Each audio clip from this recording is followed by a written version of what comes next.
Amén. Vamos a invitar a nuestros remanentes a que pasen adentro, ¿sí?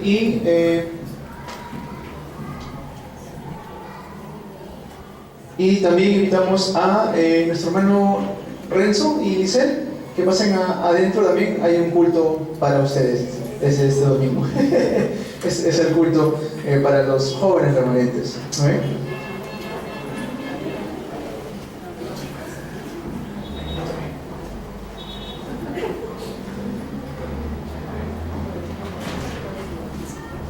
Amén.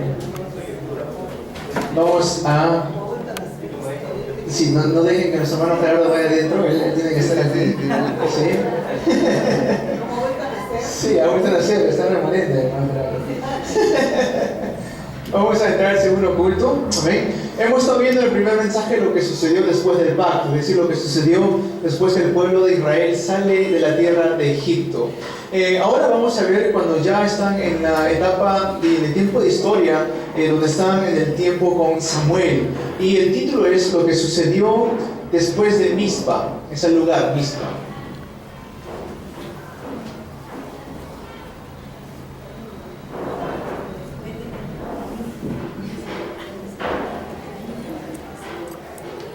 Hemos leído 1 de Samuel, capítulo 7, del 11 al 17.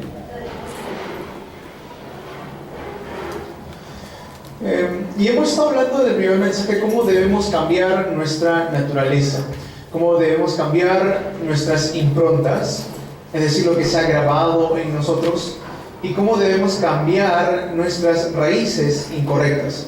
Hemos visto en el primer culto acerca de Deuteronomios capítulo 6, versículos 4 al 9. Oye Israel, Jehová nuestro Dios uno es, ¿no es cierto? Y que tenemos que tener la palabra de Dios grabada sobre nuestro corazón. Dice ahí en el principio, dice, amarás a Jehová tu Dios con todo tu corazón, con toda tu alma y con todas tus fuerzas. ¿Amén? Eso fue el primer culto. Y ahora hemos encontrado el texto bíblico de 1 Samuel 7, del 11 al 17, acerca de qué es lo que sucedió cuando se levanta el movimiento de Mizpa. El movimiento de Mizpa fue donde Samuel reúne al todo el pueblo de Israel. ¿Y qué sucede? El pueblo de Israel había sido desviado, había estado enfocado en lo que es idolatría, se había perdido del evangelio, había perdido el pacto, y estaba en idolatría, y Samuel reúne a todo el pueblo antes que entren a guerra, y le dice que tienen que arrepentirse de todo este tipo de idolatría que había entrado en el pueblo santo de Israel. Y dice, cuando ellos se arrepienten de la idolatría, de todo el mal que habían cometido en contra de Dios, dice, cuando salen a la guerra, y dice que todos los filisteos huyeron, hiriéndoles hasta abajo de Becar, dice ahí, ¿no? El Becar es el lugar. En la introducción es lo siguiente.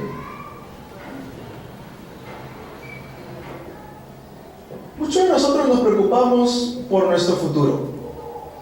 Y esto es una constante pregunta porque es algo incierto, es una incertidumbre para aquellos que no son, que no tienen el pacto, y para nosotros que tenemos el pacto de Dios, el pacto de Cristo, todos los creyentes cristianos del mundo, sabemos que nuestro futuro está en Cristo. ¿Amén? Pero muchas veces nos preocupamos, ¿qué va a suceder mañana? ¿De qué viviremos mañana? ¿Qué podemos dar mañana? ¿Qué podemos hacer mañana? Y más que todo eso debemos preguntarnos, en vez de preguntar qué va a pasar mañana, hay que preguntarnos ¿qué es lo que Dios ha preparado para mí en el futuro? Esa es una respuesta mucho más importante, una pregunta más importante todavía. ¿Qué es lo que Dios ha preparado para mí el día de mañana? En vez de pensar qué es lo que va a suceder conmigo, o qué es lo que yo tengo que hacer o trabajar, o de repente pensar, tenemos que preguntarnos qué es lo que Dios ha preparado para mí mañana. Amén. Tenemos que preguntarnos constantemente eso. ¿Qué es lo que Dios va a hacer? ¿Qué Dios tiene preparado para mí? Si vemos quién fue la madre de Samuel, fue Ana. Ana estaba preocupada por su futuro. ¿Por qué? Porque no podía tener ella un hijo. Y constantemente ella estaba orando. A tal punto llegó la oración de Ana que llegó a tener una respuesta.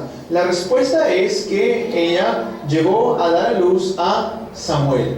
Al principio, toda la oración de Ana era incorrecta, porque ella estaba orando por envidia porque su otra amiga tenía un hijo. Mas sin embargo, ella no tenía un hijo, ¿no? Entonces oraba, ¿cómo es posible que ella sí, yo no pueda tener un hijo? ¿Cómo es posible que no, la otra sí pueda tener un hijo y yo no? Su oración era correcta porque no tenía el propósito correcto. ¿Se entiende esto? La oración no era correcta porque no tenía el propósito correcto. Si el propósito de mi oración es incorrecto, pues Dios no va a responder a mi oración.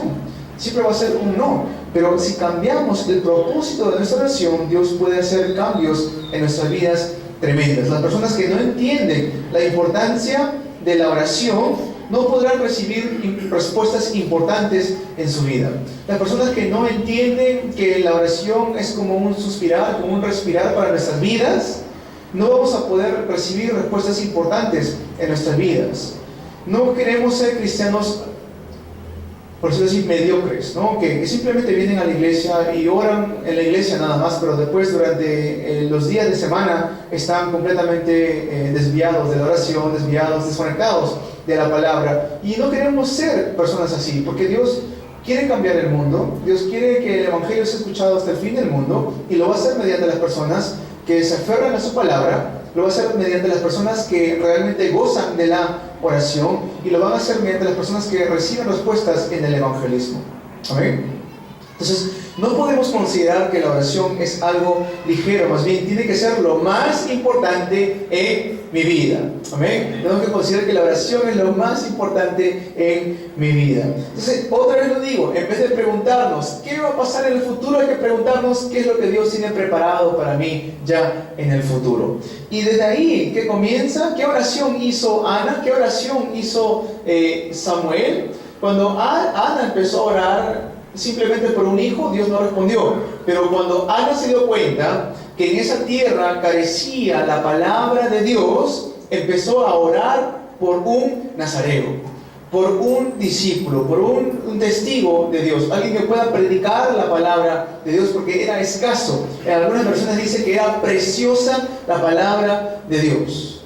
Entonces, cuando Ana cambia el propósito de su oración, ¿qué sucede? Dios le da la respuesta y tiene a Samuel. La oración que cambia nuestra fe puede cambiar el mundo. ¿Qué significa esto? La oración que puede cambiar mi fe puede cambiar al mundo. Por eso Jesús decía que si tuviéramos fe tan solo como un granito de mostaza, podríamos decirle que a ese monte se tira al río y así sucedería, dice, ¿no? ¿Refiriéndose a qué? Señor, cambia mi fe. Señor, que yo pueda tener la fe tan pequeña como un granito de mostaza. Por eso Jesús decía a sus discípulos, explicaba una parábola, y después del último decía: y cuando venga el Hijo del Hombre, ¿hallará fe en la tierra? Preguntaba Jesús. ¿Le creerán realmente ustedes lo que están orando? No debemos en otras palabras lo que dice Jesús. Cuando oremos, pidamos: Señor, cambia mi fe. Que mi fe pueda seguir creciendo y creciendo y creciendo a tal punto que cuando vea montañas de incredulidad, a tal punto que cuando vea montañas de preocupaciones o problemas, pueda echarlo al río en el nombre de Jesucristo. Amén. Este tipo de oración, si yo puedo hacer la oración que cambia mi fe, puedo yo cambiar al mundo. ¿Por qué? Porque este cambio comienza primeramente ¿de quién? De mí mismo. Amén. Tenemos que cambiar nuestra fe. ¿Cómo cambiamos nuestra fe? Primero, constantemente estamos pensando bajo nuestro estándar. Ayer conversaba con un muchacho en la iglesia regional de Villa María del Triunfo, una persona que recién había sido invitado, y mientras que predicaba el evangelio, me compartía acerca de las cosas que le había compartido a él, y cómo este joven tenía el concepto de que sí era un hijo de Dios, ¿no? Cuando yo me pongo a pensar de que yo soy un hijo de Dios porque simplemente pienso que soy un hijo de Dios y no sé nada de palabra, no voy al culto, no leo la Biblia, ni siquiera tengo una Biblia, significa que yo he creado mi propio Dios. Significa que yo estoy creyendo a Dios, no con el estándar de Dios, sino con el estándar mío. Y eso es un gran peligro, porque significa que no tengo verdadera fe. ¿Se entiende esto?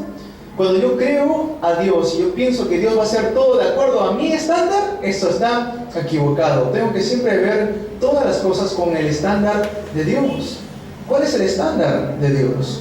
El estándar de Dios es alumbrar la luz en la oscuridad. El estándar de Dios erradica toda tiniebla.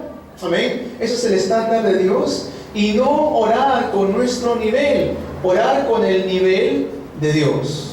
No orar con mi nivel. Cuando Ana oraba, ella oraba con su estándar. Necesito un hijo porque yo no tengo un hijo y ella, la otra, ella sí tiene un hijo. Cuando Ana empezaba a orar con su nivel, con lágrimas, ¿no? Con llanto, ella estaba orando según su nivel. Mas, sin embargo, cuando cambió su oración, cuando dijo, es necesario que se levante un nazareo y voy a entregar a mi hijo al servicio de Dios, cambió su estándar por el estándar de Dios. Cambió su nivel por el nivel de Dios. Y es más, cambió también la norma que ella tenía, porque ella tenía una norma ya hecha y la cambia esta norma por la norma de Dios. ¿Qué quiere decir esto? Que Dios tiene una meta. Esta meta de Dios es salvar a muchas otras personas mediante nosotros, mediante los remanentes. Oremos comenzando desde ahora. En resumen, todo esto es quebrantar las tinieblas que están en la oscuridad, que erradica toda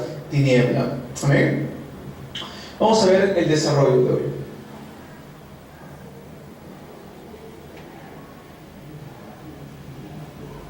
Punto 1. La oración para cambiarme a mí mismo. La oración para cambiarme a mí mismo. En 1 Samuel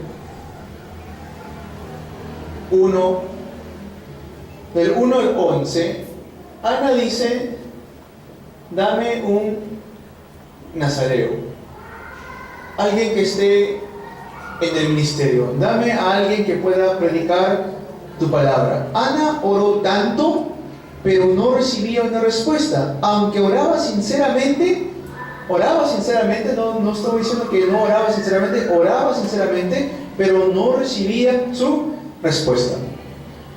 No es que necesitaba un hijo, sino necesitaba ¿qué? Un nazareo. ¿Se entiende esto? No necesitaba un hijo. El hijo era lo de menos. ¿Qué era necesario en ese entonces para el campo? Un nazareo. Porque hijos ya había bastantes, pero lo que no había era un nazareo. Eso es cambiar mi pensamiento, mi estándar, mi nivel, mi norma por las normas de Dios, por el nivel de Dios, por el estándar de Dios. ¿Qué es lo que se necesita ahora mismo en el campo? Por eso Dios dice, mis pensamientos no son tus pensamientos, mis caminos no son tus caminos. Cuando oramos con lo que Dios necesita, Dios va a dar esa respuesta inmediatamente, como lo hizo con Ana. En 1 Samuel 2, del 1 al 10. 1 Samuel 2, del 1 al 10. 1 Samuel 2, del 1 al 10. Dio a luz y lo manda al templo. Ojo con esto.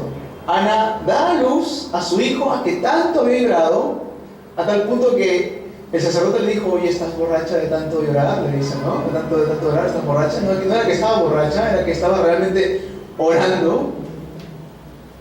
Y cuando tiene su hijo, ¿qué pasa? Lo entrega al servicio del templo. No se lo queda ella misma para cuidarlo, para alimentarlo, para dormir con él, ¿no? para estar jugando con él. Se lo entrega al templo. Madres que están aquí, ¿eso sería fácil? No sería fácil para nadie, pienso yo, ¿no? Tener un hijo, haber llorado tanto por este hijo para que Dios te responda y después entregárselo al servicio de Dios. Pero ¿qué pasó ahí? Cambió su manera de pensar.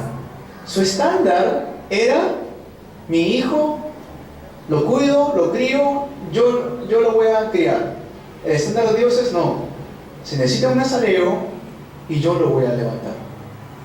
Amén. Se necesita alguien que predique la palabra, se necesita alguien que pueda restaurar nuevamente el evangelio en esta nación y yo lo voy a levantar. Ahí Dios respondió rápidamente. Muchos cambian de pensar apenas reciben la respuesta. Gracias Señor, chao, y se va. ¿No? Gracias a Dios, ok, muchas gracias por darme mi hijo, ya me voy, ¿no? Pero Ana no, Ana se mantuvo bajo su promesa, ¿no? Dios le da la respuesta de Samuel y después le entrega a Samuel al templo. He visto esto, he visto personas llegar a la iglesia, apenas recibieron su respuesta de sanidad, apenas recibieron su respuesta de restauración, adiós y nunca más regresaron. Sin embargo, nosotros no podemos ser así, porque si estamos viviendo así, significa que estoy viviendo bajo mi propio estándar, bajo mi propio nivel, bajo mi propia norma. Tengo que ser firme en lo que Dios me ha entregado.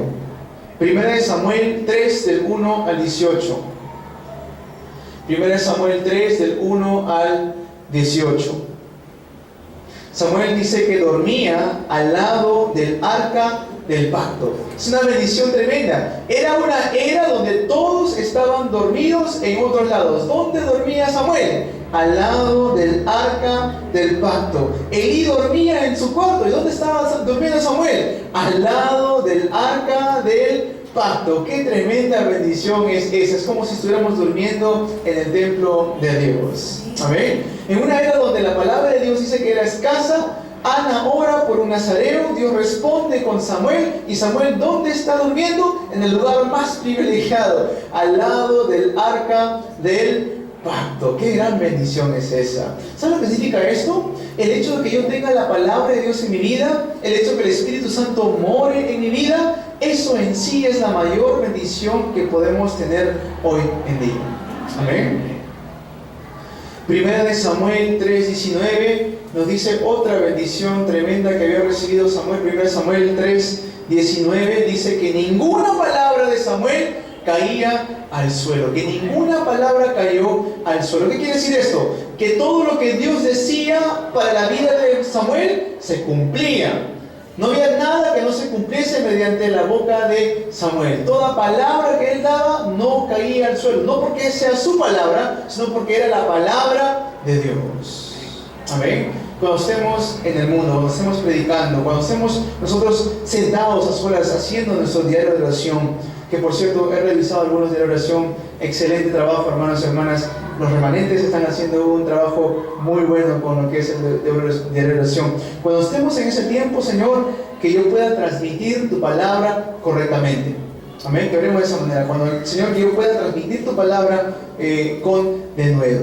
Dios desea que un testigo con denuedo se levante, un testigo que goce de Emmanuel, un testigo que diga, ¿sabes qué? Yo sé lo que es realmente disfrutar de Emmanuel. Aunque pase por tormenta, por tempestad, Emmanuel. Aunque pase por momentos difíciles, Emmanuel. Aunque pase por momentos de dificultad o aflicción, Emmanuel. Gozar del hecho de que Dios está conmigo. No hay mayor bendición que esta, hermanos y hermanas. Amén. Saludos a tu hermano, a tu hermana. Gocemos de Emmanuel, hermano.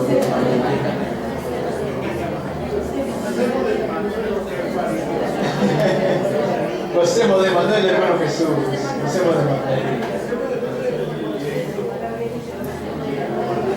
Gocemos de Emmanuel, hermana Gabriela, hermana Rosa, hermano Falco, remanente Josué. Gocemos de Emmanuel. La oración es algo poderoso en nuestras vidas. Si se dan cuenta, hemos estado hablando acerca de la oración en el primer culto, en el segundo culto acerca de Ana. Es algo tremendo. ¿Cómo es la oración incorrecta? La oración incorrecta es condicionar a Dios, ¿no? Es decir, Señor, si me respondes de esto, entonces te daré lo otro, ¿no? Señor, si tú me respondes en esto, yo te daré lo otro. Tenemos que tener cuidado con nuestras oraciones así, ¿ok?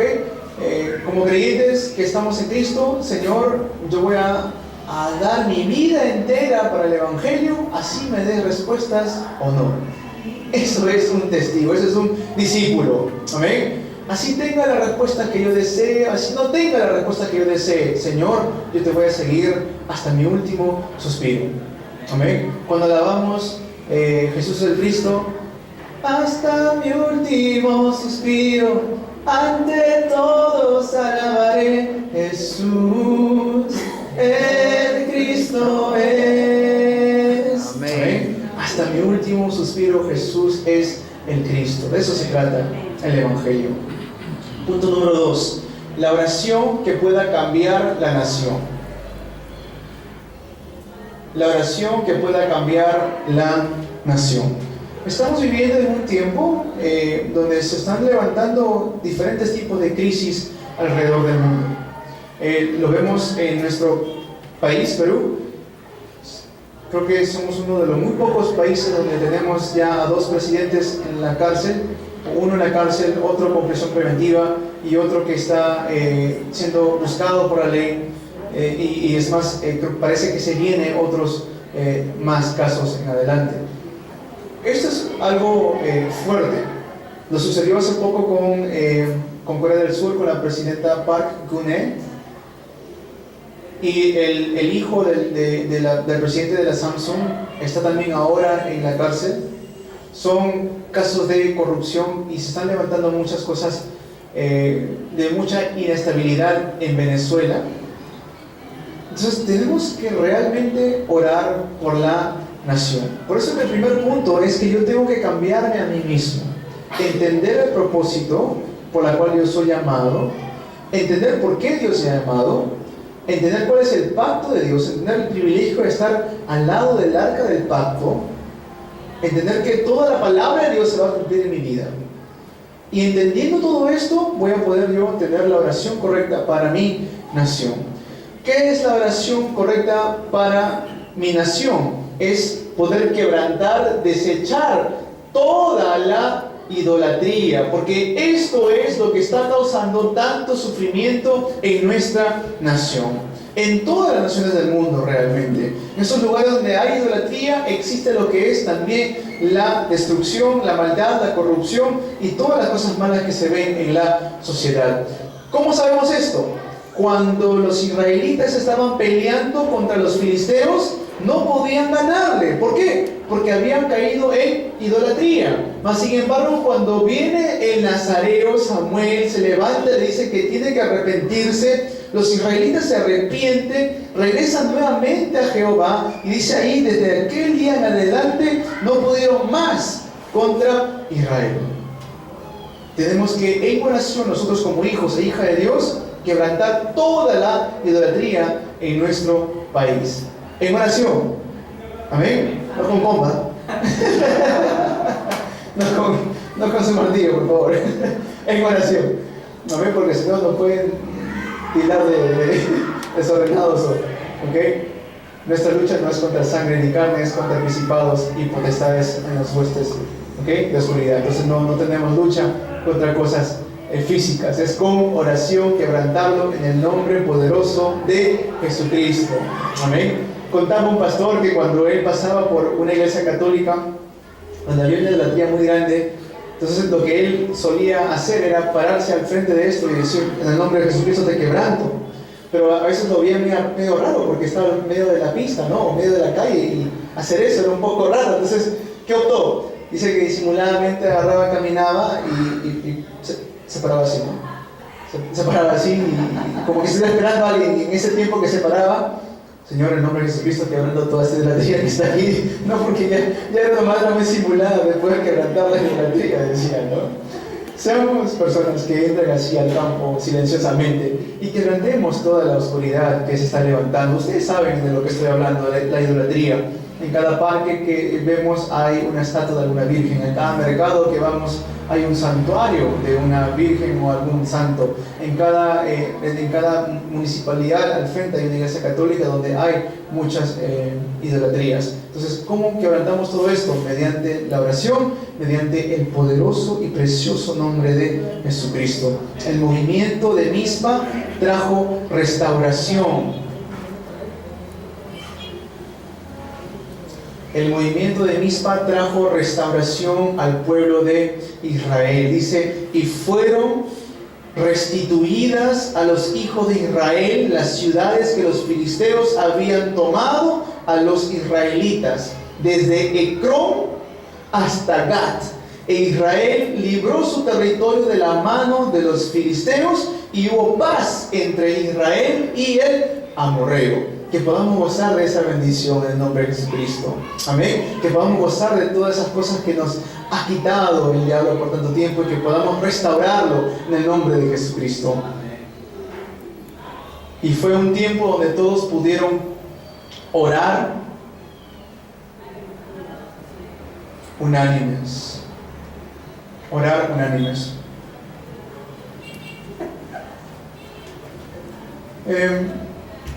Cuando se levanta persecución en contra de la iglesia, significa que estamos haciendo las cosas bien.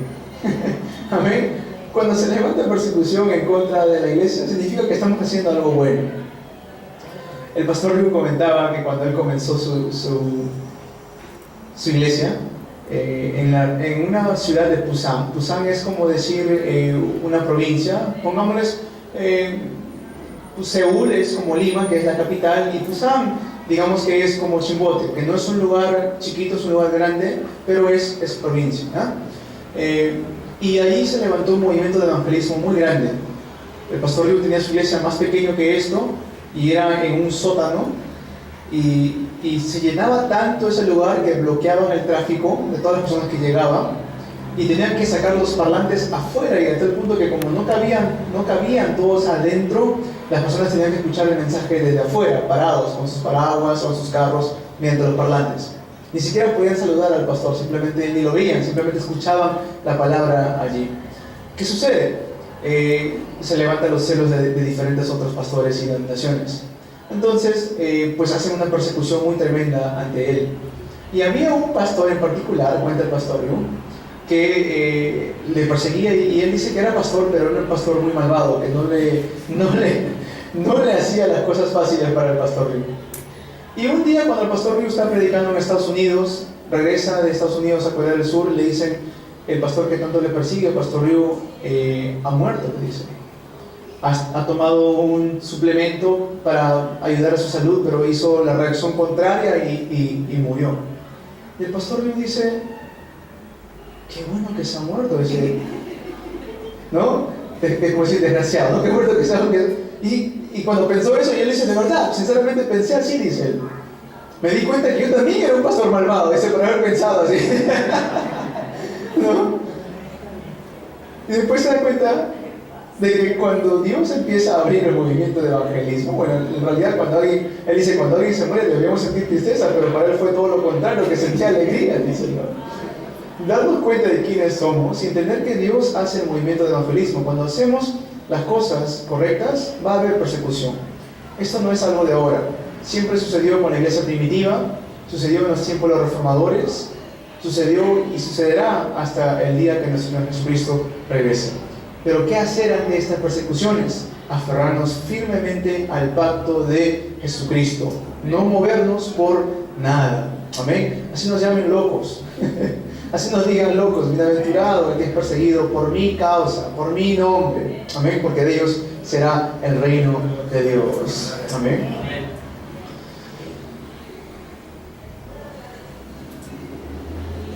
Siempre hagamos amigos con personas con que podamos conectar en oración. ¿Amén? Si nuestros remanentes ven en nosotros que podemos conectar en oración con un hermano o con una hermana, ellos van a también disimular esto, ellos van a poder copiar esto. Si ellos ven que nosotros hacemos amigos con personas que no traen mucho bien a nuestras vidas, pues ellos también van a disimular esto. Van a decir: bueno, mi padre también tiene amigos no creyentes, mi madre también se relaciona con personas del mundo. Ellos van a disimular esto. Pero si ven nosotros que estamos constantemente con personas que conectamos en oración, ¿no? Eso es muy bueno, porque ellos van a querer disimular esto también. Oremos para que nuestros hijos tengan el encuentro como lo tuvo David y Jonatán. Personas con quien pudieron hacer foro, personas con quien pudieron conectar en oración, personas con quien pudieron ser de un corazón unánime. Dice que cuando se vieron, se amaron, dice. Amén. Ese amor es el amor de Dios. ¿Okay? Es el amor que conectaron en ese amor, de que pudieron salir adelante y poder juntos ver el campo, ¿no? Y es ahí cuando podemos ver una restauración de todas las cosas. El punto 3, la oración que cambia el futuro.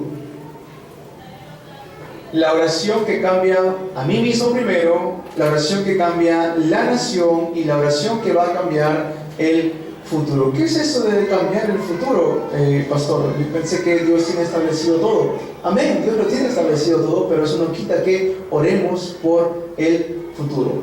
Amén. ¿Qué sucedió cuando ellos se arrepintieron y regresaron a los caminos de Jehová? Dice que las guerras terminaron.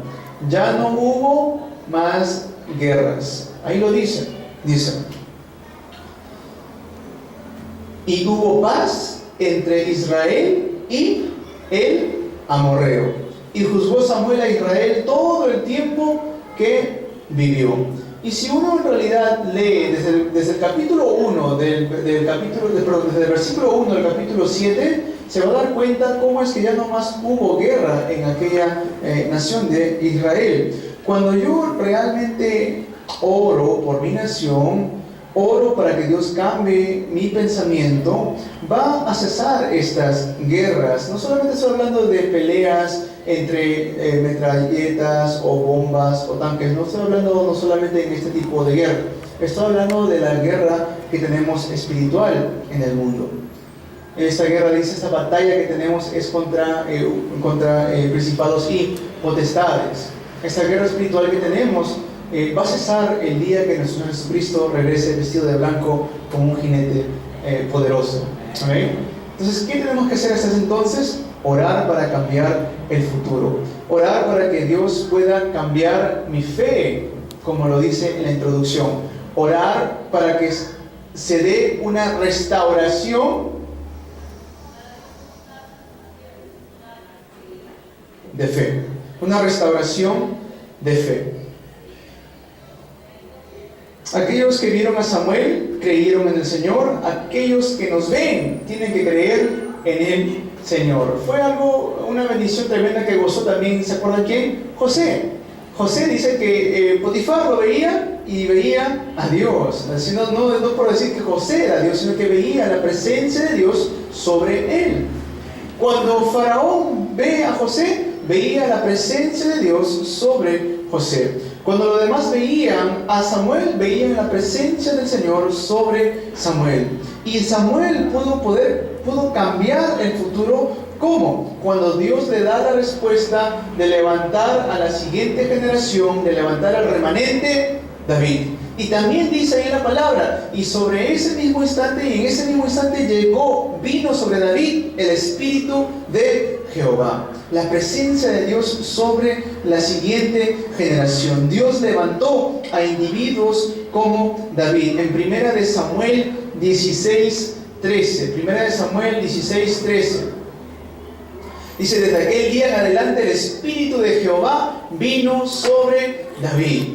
¿Cómo podemos cambiar el futuro? Cambiándome a mí mismo, orando por mi nación y orando para que Dios levante correctamente a los remanentes, para que haya una restauración de fe correcta y para que estas guerras, estas aflicciones que constantemente traen dolor a las personas puedan terminar. Amén. Hay una promesa de Dios dada para nosotros el día de hoy en este mensaje. Que podamos tener la conclusión en Cristo. Aquel que tiene la conclusión en Cristo, nada lo puede parar. Conclusión.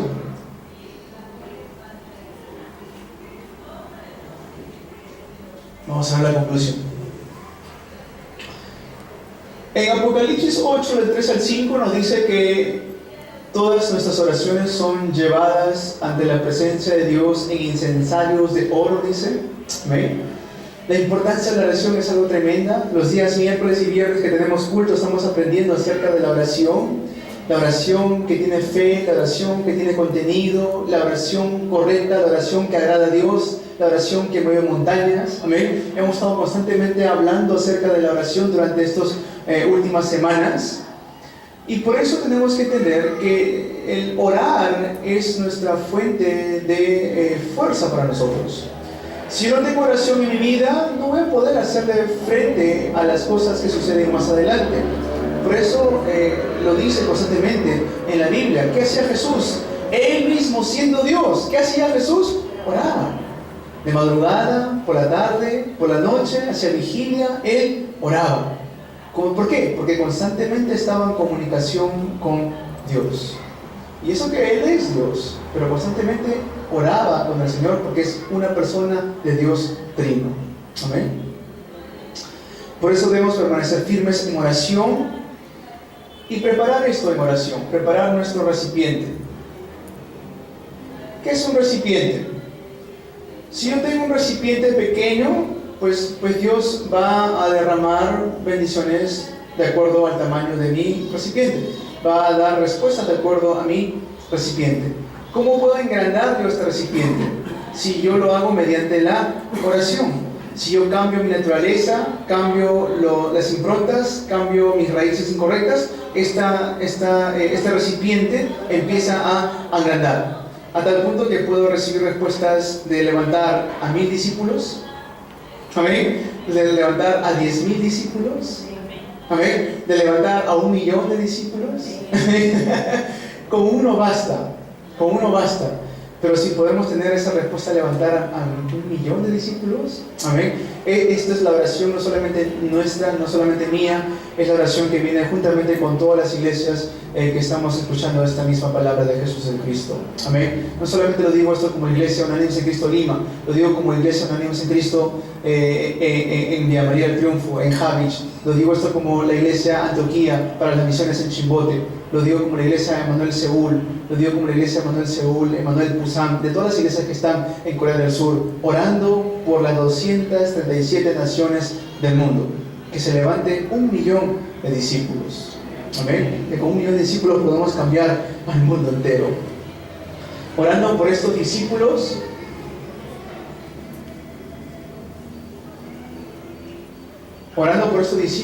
es que vamos a poder levantar el segundo movimiento del RUTC, el segundo movimiento del centro de remanentes. El primero es levantar a los remanentes, a los que están ahora recibiendo clases. El segundo es salvar el campo mediante estos remanentes, mediante los discípulos. Y después, para el otro año que veremos esto, que ya nos falta mucho, estamos en agosto, ya tan rápido se ha pasado el año. El tercer movimiento del RUTC, que va más enfocado en salvar el campo mediante los discípulos. Estemos orando para recibir desde ya este mensaje. Amén. No esperemos hasta diciembre para poder recibir el mensaje desde ya. Señor, que podamos ir entendiendo el tercer movimiento del RUTC. El segundo movimiento ya lo hemos visto, que son los 12 campos. Génesis 3, 6, 11. Egocentrismo, materialismo, el éxito incorrecto. Salvar ese campo, salvar el campo de Hechos 13, 16, 19, adivinación, hechicería, chamanismo, idolatría, que podamos dar una respuesta a aquellos que todavía están bajo la identidad de hijos del diablo, bajo la identidad de las aflicciones del corazón, de la idolatría, bajo la identidad de las enfermedades mentales y físicas, bajo la muerte y el juicio y el infierno, y bajo la herencia espiritual de maldición. Salvar ese campo que está allá afuera muriendo bajo estos estados de destrucción. Eso es el segundo movimiento de la RUTC. El tercero, preparémonos para recibir la oración. Amén. No solamente preparemos mi recipiente, preparemos también el recipiente de la iglesia. La iglesia tiene que ser el lugar donde pueden venir los remanentes a dar el culto tranquilamente. La iglesia tiene que ser el lugar donde podemos venir a todos de una manera unánime, salvar la siguiente generación. Preparamos la iglesia para poder recibir a otros misioneros de otras partes del mundo que vienen aquí a poder predicar y compartir con nosotros la palabra de Dios. Amén. Que podamos ser la iglesia que realmente cambia a la cultura. Como siempre les decía, oremos para que la avenida Dominico no sea la avenida Dominico, sea la avenida Unánimes en Cristo. Amén. Hasta ese punto tenemos que llegar a impactar a nuestra nación, a nuestro territorio. Que no más sea San Martín de Porres, ¿no?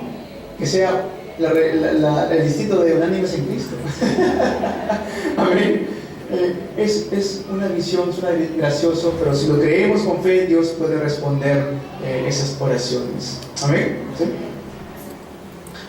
Y punto 3, oremos para que se engranden los recipientes de los remanentes.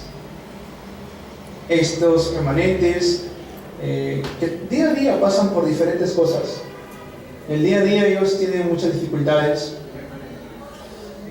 Y como padres, como personas que son mayores que ellos, y bromeo con ustedes, nosotros somos los troncos. Amén, somos los troncos. Porque así lo dice la Biblia, Isaías 6:13. Tenemos que ser esos troncos firmes que no se mueven. Los troncos que aún siendo cortados permanecen allí. Esos troncos que no importa qué clima venga, ahí está el tronco.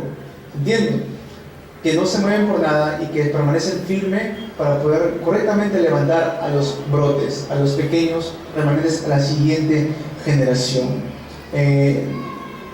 Dice la palabra de Dios, tan eterna es que ni una tilde ni una jota pasará de su palabra. Mateo 5:18 dice, porque de cierto os digo que hasta que pasen el cielo y la tierra, ni una jota ni una tilde pasará de la ley hasta que todo se haya cumplido. Amén. Mateo 5:18. ¿Sí? Que podamos aferrarnos a esa palabra el día de hoy. Los bendigo en el nombre de Jesús para que tengan ustedes la respuesta de sujetarse firmes al pacto, que podamos aferrarnos a la palabra de hoy, lo que sucedió después de Mizpa, es decir, lo que se levanta después del arrepentimiento. Se levantan grandes respuestas: la oración para cambiarme, la oración para cambiar mi nación y la oración para cambiar el futuro. Para el culto empresarial tenemos preparado el mensaje para los empresarios, pero también para los maestros y las maestras. Así que les invito a quedarse porque es algo que está sucediendo dentro de nuestra nación y es importante verlo. Amén. Vamos a orar. Padre,